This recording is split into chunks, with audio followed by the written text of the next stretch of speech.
Here's a hypothetical scenario for you. Let's imagine you go online to find a few different restaurants you'd want to eat at as you plan your upcoming date night with your cherished partner. You examine the top sites on the internet since, of course, you want to treat them to a really expensive supper. You discover a fairly upscale 5-star restaurant close by, but you're not overly thrilled about it. The dinner package costs $500 and it includes a 3-course meal and a bottle of champagne. Despite the fact that this package is non-refundable, you decide to book it nonetheless because you couldn't find anything better. The following day, you conduct additional research and discover another potential location. This time, you both prefer to go to your favorite steakhouse. The dinner package includes a bottle of wine, a plate of top-notch steaks, and your own personal server. The reservation is on sale for $250, which is the icing on the cake. The package is once more non-refundable. However, you decide to make a reservation for this restaurant as well, since you'll be taking her to 2 different dinners this weekend. But you discovered later that day that you had made a little mistake. You unintentionally scheduled the dinners at both locations for the same night. The restaurants are completely booked. Thus, you are unable to change the dates and are unable to cancel the reservations. You must now make a difficult decision. Do you dine at the 5-star establishment?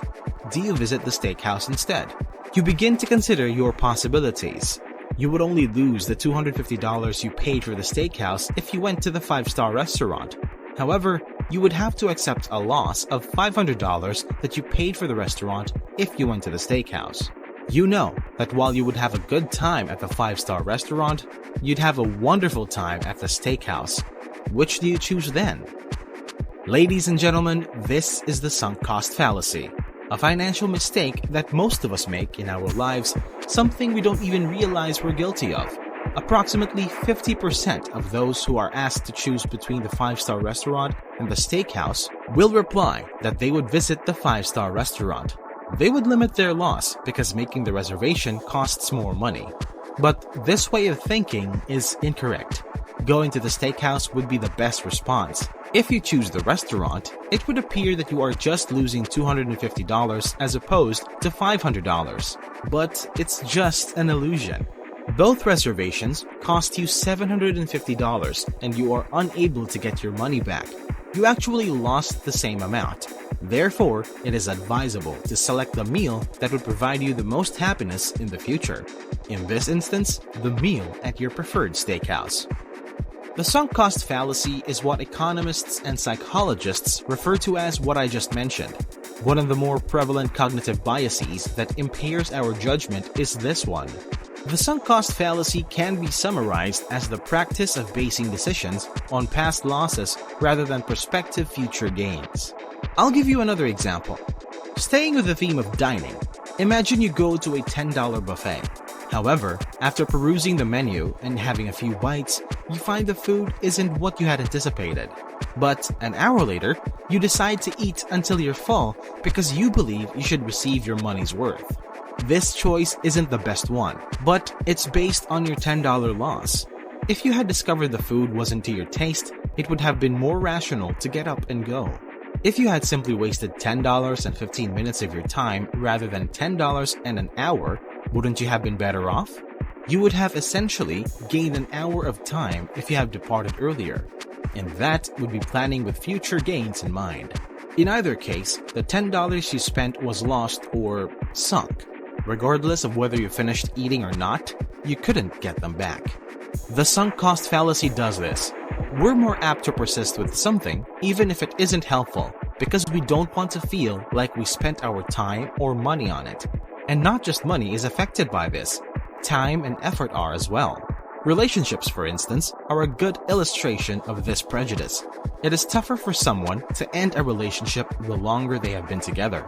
Sometimes people will stay together even when their relationship is wholly unhealthy or even abusive, even when it would be better for them to part ways. Now, I'm not advocating that couples give trying to solve their issues a miss. It's worth at least giving a shot, but if they continue to be together only because they put in so much time, money, or effort into the union, they'll only end up being more unhappy in the long run. It's better to give up now and spare yourself future suffering. However, due to their prior investments, people are prepared to stay in an unpleasant relationship for years on end. And sure, I am aware that there are many other factors at play, but sunk costs are unquestionably among the top ones. The same holds true for people's careers and schooling. Although many people dislike their jobs, they continue to do them because they have already invested so much time and effort in them. Take this teacher for instance. He studied for 4 years to earn his degree.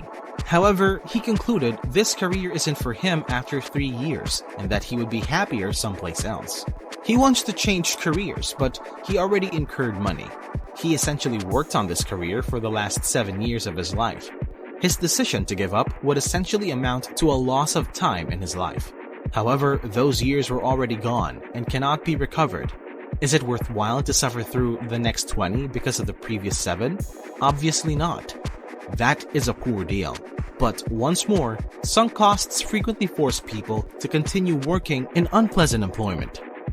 Now, nations are also subject to the sunk cost fallacy, not just people. Countries devote much more resources to a war when hundreds of soldiers die in it. They feel that the previous warriors' efforts shouldn't have been in vain. So, instead of resolving the conflict diplomatically, they sent even more soldiers into battle, but tragically, won't bring back those lives that were lost. Instead, the reverse occurs. As the fight carries on, more lives are lost. I believe you recognize the issue. We don't treat profits and losses equally, which is why we are so susceptible to sunk costs. Let's imagine that you are using a slot machine. You would feel pretty satisfied if you initially risked $100 and then won another $100. You wouldn't feel the same as you did before you received the money though if you lost the $100 you just won. In fact, you would feel worse than before. Even though you didn't make or lose any money during the interaction, you would still perceive it as a loss of $100. To feel as though you had $100, you would need to win it back. You would need to win an additional $100 before you'd be as content as you were after receiving the first $100. Total cost is $200. Crazy, huh? When we experience a loss, we experience twice as much emotion as when we experience a similar gain. Because of this, we require twice as much gain to make up for the loss. We're also more willing to double down and start investing more resources in whatever we might lose because we're so hesitant to accept defeat. Of course, this frequently leads to greater loss, increasing your propensity to pour even more money into a futile endeavor. This results in a never-ending negative cycle that we are unable to escape because of our prior investments. Now, I want to talk about the sunk cost fallacy from a personal perspective. I'm sure some of you can relate. I used to enjoy spending my free time playing video games when I was younger, but as I got older, I found that I didn't appreciate them as much, so I gave up. But it wasn't that simple. I invested a lot of time and money to get my accounts as hundreds of custom skins. I had invested a lot of emotion in its growth, and I thought it would be a shame to toss it all away. However, in actuality, it made little difference how good I used to be at the game. No matter how much time and effort I had put into it, it was ineffective. I no longer enjoyed playing, and it was pointless for me to keep doing it based solely on my prior efforts. The only thing I would be doing is squandering additional time and energy that I could be using on hobbies I already find enjoyable. I was only able to continue once I understood that this was a blatant instance of sunk cost. I decided to stop playing and take a loss. This video does not encourage viewers to give up or give up on anything. It's necessary to remain persistent, and there may be justifications for doing so.